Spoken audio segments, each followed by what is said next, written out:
Good morning, my dear students. I am Rasne Somnath, lecturer from Pravara Medical Trust, College of Pharmacy, Shivgaon. My subject is Human Anatomy and Physiology. The new chapter started the digestive system in previous lecture, in that covering the all of the matter like that introductory about the digestive system, enlist the digestive system. Parts of the digestive system are the explained in detail like that mouth, then salivary glands, esophagus, then stomach, pancreas, liver, gallbladder. So in today's lecture are discuss with the large intestine, rectum and anus parts. Large intestine, it is around 5 feet long and 6 to 7 centimeter in diameter. हे जी काय large intestine आहे, small intestine नंतरचं intestine असतंय, ते जे आहे ते पूर्णपणे 5 फूट लांब आहे आणि 6 ते 7 सेंटीमीटर त्याचा डायमीटर आहे. It is the connection between ileum and rectum. याचं जे काही कनेक्शन आहे ते कुठे आहे तर इलियम आणि रेक्टमला अटॅचमेंट झालेलं आहे. It is attach to the ileum at ileocaecal junction which is guarded by ileocaecal sphincter. Large intestine हे स्मॉल इंटेस्टाईनच्या इलियमला इलिओसिकल जंक्शनला गार्डेड झालेला आहे, त्याला जॉईन झालेला आहे by the ileocaecal sphincter. And the elevated portion of large intestine below the ileocaecal sphincter is called as caecum. This is called as the caecum. That's parts called as a cecum, and then a remaining part of the cecum attached to the cecum is a twisted coil. त्यात cecum like twisted coil attach आहे, twisted coil tube, the appendix or vermiform appendix त्याला म्हटलं जातं. जी काय elevated portion of large intestine below the ileocecal sphincter that is called a cecum or attached to the cecum is a twisted coil tube, the appendix or vermiform appendix. Then the remaining part of the large intestine is termed as colon. आणि जो का बाकीचा large इंटेस्टाईनचा part आहे त्याला म्हटलं जातं colon. The colon is divided into 4 basic parts. तर त्यामध्ये परत 4 बेसिक पार्ट्स आहेत. एक म्हणजे the ascending colon, ascend on a right side on the abdomen, then transverse colon, the descending colon and the sigmoid colon. असे 4 प्रकारचे इंटेस्टाईनमध्ये 4 parts आहेत, त्याला म्हटलं तर कॉलन. तर त्या कॉलनचे परत divide into 4 basic part: ascending colon, transverse colon, descending colon आणि sigmoid colon. So that this is the ascending colon that having a this is the ascending colon, then this is the transverse colon, this is the descending colon, and this is the remaining part that is called as the sigmoid colon. This is the part of the large intestine. Large intestine having a 5 feet long and 5 to 7 centimeter in diameter, and these ileocecal sphincter are the joint to that small intestine, and that remaining part that's called as cecum, and then twisted coil are the attached, that is called as appendix or vermiform appendix, and the remaining part called as the colon, and the colon having a 4 parts like that: ascending colon, transverse colon, descending colon and sigmoid colon. Then as that of the other parts of gastrointestinal tract, the large intestine is also made up of 4 coats. हे large intestine पण 4 coat पासून तयार झालेलं आहे, जसे की other parts बनले आहेत. त्यामध्ये द सेरोसा जे आहे, the serosa is the outermost peritoneal coat of the large intestine. जे काही सेरोसा आहे, serosa is the outermost peritoneal coat of the large intestine. Then the muscularis is made up of 2 layers: outer made up of longitudinal muscles and the inner made up of circular muscles. हे जे काय मस्क्युलॅरिस second layer बनलेला आहे तो 2 muscles पासून बनला आहे. एक जो आउटर मेडअप आहे तो लॉन्जिट्युडनल मसल्स आहेत आणि जे काय इनर मेडअप आहे ते सर्क्युलर मसल्स पासून तयार झाले आहेत. त्यानंतर थर्ड coat आहे the submucosa. The submucosa is similar to other parts of the gastrointestinal tract. Then the mucosa consists of simple columnar epithelium containing absorptive and goblet cells. जी काय इनर लेअर आहे म्युकोसाचा that containing the simple columnar epithelium and that contain the absorptive cells and goblet cells. The mucosa of large intestine does not contain any villi. जे काय villi like projection होतं small इंटेस्टाईनमध्ये तसं large इंटेस्टाईनमध्ये ते absent आहे. Goblet cell secrete the mucus and that lubricate the feces, and the absorptive cell absorb the water from the chyme and thereby reducing the water content of the feces. हे ॲब्सॉर्प्टिव्ह सेलमुळे जी काय फेसेसमध्ये water असेल ते water absorb करण्याचं काम, त्यामधलं त्या फेसेसमधलं वॉटरचं content कमी करण्याचं काम ह्या ॲब्सॉर्प्टिव्ह सेल करतात आणि त्या फेसेसला लुब्रिकेट करण्यासाठी गॉबलेट सेल म्युकस सिक्रेट करत असतात. Then another part, almost every meal include some material which can not be digested. जे काय आपण प्रत्येक जेवणानंतर सर्व मटेरियल आपल्याला पचत नाही किंवा डायजेस्ट होत नाही, that called as the cannot be digested, and also sometimes too much food is eaten and some of its part is not digested. Therefore, the indigestible material and undigested food after passing through stomach and small intestine enters the large intestine directly. जे काय undigested food आहेत ते food directly after passing through stomach, then small intestine and then large intestine, and all the materials entering the large intestine is called as chyme, and which remains for 3 to 10 hours in the large intestine. आणि ते जे काय food आहे ते 3 ते 10 तासांपर्यंत तिथे राहतं, त्याला म्हटलं तर chyme. To the chyme are added innumerable bacterias and water is absorb from this chyme and forming solid or semi solid mass and it is called as faeces. आणि यालाच आपण फेसेस असं म्हटलं जातं. Then another, this is the part of the all over the large intestine. Then rectum and anus. The lower part of the large intestine is the continuation of sigmoid colon is called as the rectum and its outlet is called as anus. आणि त्याच रेक्टमला जे काय outlet आहे त्याला anus म्हटलं जातं.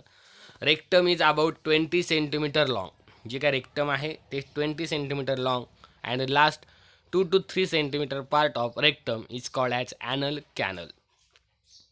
ही जी काय रेक्टम आहे, the rectum stores the faeces which consist of undigested part of food, water, inorganic salt, slug of epithelial cells from gastrointestinal mucosa and bacteria etc. These are the stored in the rectum part. When the facial mass reaches the rectum and it stimulates the nerve ending in the lining membranes, and these leading to generation of nerve impulses causing conscious desire to empty the bowel and contraction of the smooth muscle in all of large intestine, then increasing the internal pressure and which promote emptying. The muscle surrounding the anus is a skeletal muscle and is under the control of will. जी काय anus आहे, anus skeletal मसलपासून तयार झालं आहे आणि हे जे काय skeletal muscle आहेत under the control of will. Constipation is one of the major day to day problem related to gastrointestinal tract. Constipation can be avoided by following ways. Constipation हा एक डिसीज ऑर्डर आहे, एक disorder आहे जो की सकाळी उठल्यापासून आपल्याला जाणवत असतो. One of the major day to day problem relating to the GI track. पण this constipation can be avoided by following ways. तर हा कन्स्टिपेशन डिसऑर्डर आपल्याला कमी करायचा असेल तर त्यासाठी eat a sufficient food with enough fibre content. ज्यावेळेस आपण जेवण करतोय त्यावेळेस त्या फूडमध्ये फायबर कंटेंट जास्त असलं पाहिजे. त्यामुळं काय होते, so that it provides adequate residue and for formation of faeces. Fibre content जे काय फूड आहे जसे की बनाना फायबर कंटेंट आहे, हाय कॉन्सन्ट्रेशनमध्ये फायबर्स त्यामध्ये प्रेझेंट आहेत. त्यानंतर सेकंड आहे drink enough water each day so that body will not be deficient of water and will not absorb excess water from the large intestine forming a hard stools. Sufficient exercise daily is necessary to maintain the tone of body muscle. जे body muscle आहेत त्याला tone maintain करण्यासाठी रोज regularly exercise केली पाहिजे. This is the avoiding to that point or that avoiding or exercise, then the constipation is inhibit or stop. Encourages habit of bowel regulatory by attending to evacuation of feces by about the same time each day. जी काय बोवेलची regulatory आहे by attending the evacuation faeces by about the same time each day, प्रत्येक दिवशी त्याच वेळेला जे काय एम्प्टी करायचं टायमिंग आहे फेसेस तो सेम पाहिजे. Then this is the part of the large intestine and rectum and anus. Then another point that is the absorption of carbohydrates, fats and proteins. The wall of the stomach is impermeable to most of the substances into the blood. Stomach जे आहे त्याची जी काय wall आहे ती impermeable असल्यामुळे बरेचसे substances हे directly ब्लडमध्ये जातात. Only some water, certain ions and certain drugs and some quantity of alcohol are absorb through the stomach. काही प्रमाणात वॉटर, आयन्स, वेगवेगळे ड्रग्स आणि some quantity of alcohol are absorb through the stomach and rest of this most of the substances are absorb in the intestine. About 19% of absorption take place in the small intestine. Small इंटेस्टाईनचं main फंक्शनच आहे. Small intestine 90% जे काय food आपण घेणार आहोत त्याचं absorption करण्याचं काम हे स्मॉल इंटेस्टाईनचं आहे. जरी आपण पोळी खाल्ली तर त्या पोळीमध्ये कार्बोहायड्रेट्स आहे, मग carbohydrates are absorb as a monosaccharides this small intestine. Proteins are absorb as a amino acids, dipeptides and tripeptides, and whereas triglycerides are absorbed as a fatty acids, glycerols and monoglyceride derivatives. अशा प्रमाणात हे अशा प्रकारे मध्ये carbohydrate, fats आणि प्रोटीनचं absorption होत असतं. One by one आपण नेमकी बघू की कसं नेमकी ॲब्सॉर्प्शन होतं. तर absorption of carbohydrates. Carbohydrates are mostly absorb in the form of monosaccharides. Carbohydrate जे आहेत तर मोस्टली हे ॲब्सॉर्ब मोनोसॅकराइडच्या फॉर्ममध्येच केले जातात. धीज absorption is through फॅसिलिटेड diffusion or active transport. आणि हे जे काय ॲब्सॉर्प्शन आहे तर या ॲब्सॉर्प्शनमध्ये वेगवेगळे टाईप्स आहेत. नेमकी कसं ॲब्सॉर्प्शन होईल. ॲक्टिव्ह ट्रान्सपोर्ट आहे, पॅसिव्ह ट्रान्सपोर्ट आहे, आयन ट्रान्सपोर्ट आहे. तर कार्बोहायड्रेट जे आहे तर carbohydrate mainly absorb in the form of monosaccharides and these absorption is a through facilitated diffusion or active transport. Fructose is absorbed by facilitated diffusion. Fructose पण फॅसिलिटेटेड डिफ्युजननेच absorb केलं जातं. whereas glucose and galactose are absorbed through secondary active transport coupled with the active transport of sodium ions. ह्या मेथडद्वारे या सिस्टीमद्वारे glucose आणि गॅलॅक्टोजचं absorption होत असतं. This is the special type of active transport mechanism utilized in absorption of glucose and galactose. This is the specialized system, or this is the specialized type for the active transport mechanism utilized in the absorption of glucose and galactose. The transporter possesses binding site for both glucose and sodium. Then, for the transport of glucose or sodium, both the side must be filled, that is glucose as well as sodium ions, and must bind with the transfer for the absorption.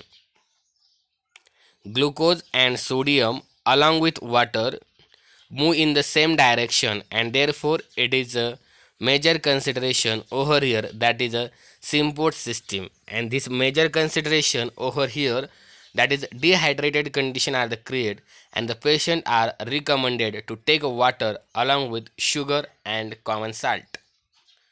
And the normal concentration is 2 teaspoon full sugar and 1 pinch of salt to 1 glass full of water.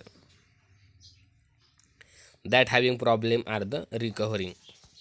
This is the absorption of carbohydrates point. Then lastly, when sodium chloride and glucose are taken together with water, the symporter is stimulated. त्यामुळे आपण साखर पाणी किंवा लिंबू साखर पाणी घेत असतो. सोडियम क्लोराईड म्हणजेच NaCl म्हणजेच मीठ, ग्लुकोज म्हणजे साखर are the taken together with water. त्यामुळे सिम्पोर्टरची जी सिस्टीम आहे ती स्टिम्युलेट होते. Symporter is stimulated along with sugar and sodium ions and large amount of water is also absorb. ज्यावेळेस बॉडीमध्ये वॉटरचं प्रमाण कमी असेल त्यावेळेस हे घेतलं जातं. त्याच्यामुळे वॉटर जे आहे ते लार्ज अमाऊंटमध्ये ॲब्सॉर्ब केलं जातं. त्यानंतरचा पॉईंट आहे ॲब्सॉर्प्शन्स ऑफ प्रोटीन्स. आत्तापर्यंत आपण बघितलं ते ॲब्सॉर्प्शन ऑफ कार्बोहायड्रेट्स होतं. आता ॲब्सॉर्प्शन ऑफ प्रोटीन्स बघायचे. The proteins are the mainly absorbed in duodenum and jejunum in the form of amino acid through active transport. Protein जे आहे तर प्रोटीन्स हे मेनली ॲब्सॉर्ब कुठं होते तर ड्युडेनम आणि जेजुनम म्हणजे स्मॉल इंटेस्टाईनचे जे काही पार्ट्स आहेत ड्युडेनम आणि जेजुनम, तर त्या ठिकाणी प्रोटीन्स हे ॲब्सॉर्ब होत असतं in the form of amino acid through active transport. तसं कार्बोहायड्रेट हे फॅसिलिटेड डिफ्युजननुसार ॲब्सॉर्प्शन करतं. प्रोटीन्स हे ॲक्टिव्ह ट्रान्सपोर्टनुसार ॲब्सॉर्प्शन करतं. Some amino acids are directly transported through different types of transporter. जे काय बरेच काही वेगवेगळे अमायनो ॲसिड्स आहेत तर it directly transported through different type of transporter, whereas some other amino acid are transported through as the secondary active transport coupled with sodium, similar to glucose absorption. जसं ग्लुकोजचं absorption होते तसं काही amino ॲसिडचंही होते. Amino acid are transfer through as the secondary active transport coupled with sodium. Both proteins as well as carbohydrates are as absorbed through active process and the first brought to the hepatic portal system. And these substances then are exposed to the hepatocytes of liver of and if they are not removed by hepatocytes and then are transported to the general circulation. Then absorption of lipids. हा part झाला absorption of प्रोटीनचा. आता आपल्याला बघायचा absorption of लिपिड्सचा. Lipids basically are absorb by simple diffusion. आता proteins बघितलं तर प्रोटीन्स हे ॲक्टिव्ह ट्रान्सपोर्टच्या सिस्टमने ॲब्सॉर्प्शन होते. लिपिड जे आहे lipid basically are absorb by simple diffusion as a monoglycerides and fatty ॲसिड्सच्या कन्व्हर्जनमध्ये. जसं की carbohydrate in the form of मोनोसॅकराईडमध्ये होत होतं ॲब्सॉर्प्शन, तसं लिपिडचं हे मोनोग्लिसराइड्स आणि फॅटी ॲसिडमध्ये होतं. प्रोटीनचं हे अमायनो ॲसिडमध्ये होत असतं. Through the action of bile salt they are absorb into the bloodstream. Within 10 minutes of absorption, the fats are removed from the blood and as they pass through liver and adipose tissue. The fatty acids, triglycerides and cholesterol are insoluble in water and therefore must combine with carrier proteins called as apoproteins and to be transported through the blood. This is the lipid plus apoprotein, it gives lipoprotein. Then large quantities of water is also absorbed by the small intestine and which also balance electrolyte concentration through absorption. Large quantity मध्ये water is also absorbed by small intestine and that having balance the electrolyte concentration through absorption. Also the fat soluble and water soluble vitamins through small intestine are also absorbed. In the large intestine, the food material is at the last stage of digestion. And this food material acts upon the natural bacterial flora of the large intestine. This is the part of absorption of carbohydrates, proteins and lipids. Then these bacteria ferment the remaining carbohydrate and release the gases carbon dioxide, hydrogen and methane. त्यामुळे जी काही bacteria आहेत त्या bacteria तिथे ferment करतात आणि त्यामुळे त्या कार्बोहायड्रेटचं fermentation करतात. त्यामुळे तिथून एक गॅस रिलीज होतो. कार्बन डायऑक्साईड असेल, हायड्रोजन असेल किंवा मिथेन असेल. And this bacterias also break down proteins and amino acids and also they break down bilirubin to stercobilin and which is a brown in colour. आणि त्या फेसेसला त्यामुळे brown colour येतो. The symbiotic role of this bacteria is the production of creatine B vitamin as well as vitamin K and further vitamins are absorbed from colon. This is the part of absorption of carbohydrate असेल, lipid असेल किंवा proteins असतील. आणि त्यानंतर the last part आहे या चॅप्टरमधलं disorders of the digestive system. तर पहिला डिसऑर्डर आहे constipation. Constipation, the most unpleasant disorder of the starting day, making the complete day uneasy sensation is constipation. Uneasy sensation होते, तो जो काय डिसऑर्डर आहे तो कन्स्टिपेशन. म्हणजेच काय, तर it is refer to as the difficult and infrequent passage of the stools. Difficult किंवा infrequent passage of the stool जर होत असेल तर that is the disorder of the constipation. And the quantity is too less and stools are too very hard, that having a problem, that called as the problem, that is the constipation. त्यामध्ये काय होते, जी काय फेसेसची quantity आहे ती लेस प्रमाणामध्ये बाहेर येते आणि ते जे काय स्टूल्स आहेत ते एकदम हार्ड होतात. Mostly it is observe in children and elderly people. Mostly constipation disorder हा ऑब्झर्व एकतर लहान मुलांमध्ये दिसतो किंवा एल्डरली पीपलमध्ये पण दिसतो. Less intake of fibrous food and water is the major causes for constipation. सगळ्यात मोठा प्रॉब्लेम काय, कन्स्टिपेशन का होतं तर कमी प्रमाणात पाणी पिल्यामुळे आणि फायब्रस फूड जे आहे त्यांचं कमी इनटेक केल्यामुळे कन्स्टिपेशन होऊ शकतात. त्यानंतर drinking too much alcohol or drink containing much caffeine causes also constipation. Constipation, alcohol जरी ड्रिंक केलं किंवा कॅफिन ड्रिंक केली तरीही कन्स्टिपेशन होत आहे. The hard stool which are very difficult to pass. जर ते स्टूल हार्ड झाले तर पास होण्यासाठी व्हेरी डिफिकल्ट आहे. And many a times damage the wall of anus and leading to painful situation of piles. Then another disorder, diarrhoea.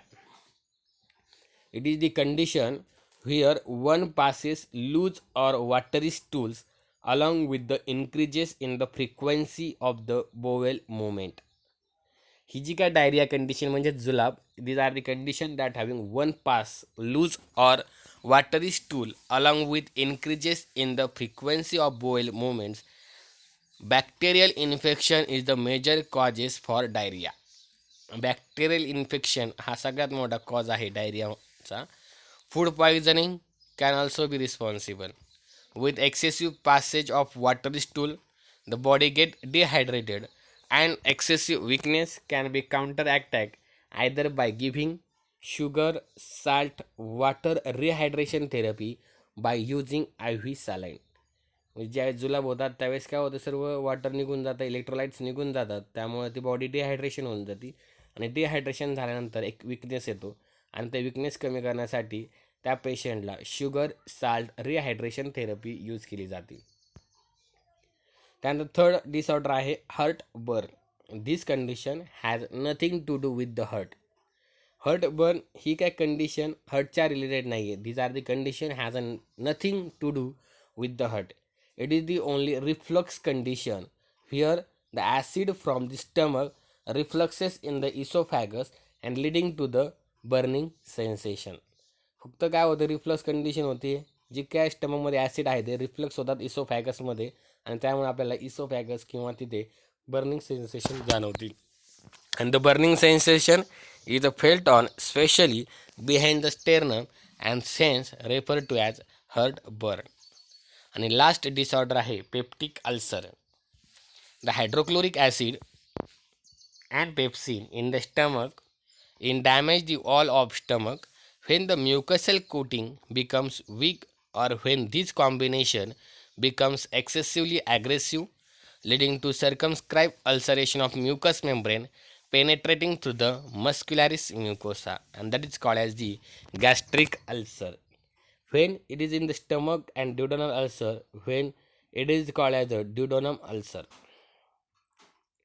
Excessive vagal stimulation, excessive smoking and acid concentrating food can leading to this condition of the peptic ulcer are the created. काय होते peptic ulcer, the hydrochloric acid आणि pepsin in the stomach and damage the wall of stomach, and when the mucosal coating become weak or when this combination become excessively aggressive and त्यामुळे leading to that circumscribed ulceration of mucous membrane and penetrating through the muscularis mucosa, that is called as the gastric ulcer. This is the disorders of the digestive system, and that all parts of digestive system are the describe and explain. Thank you so much.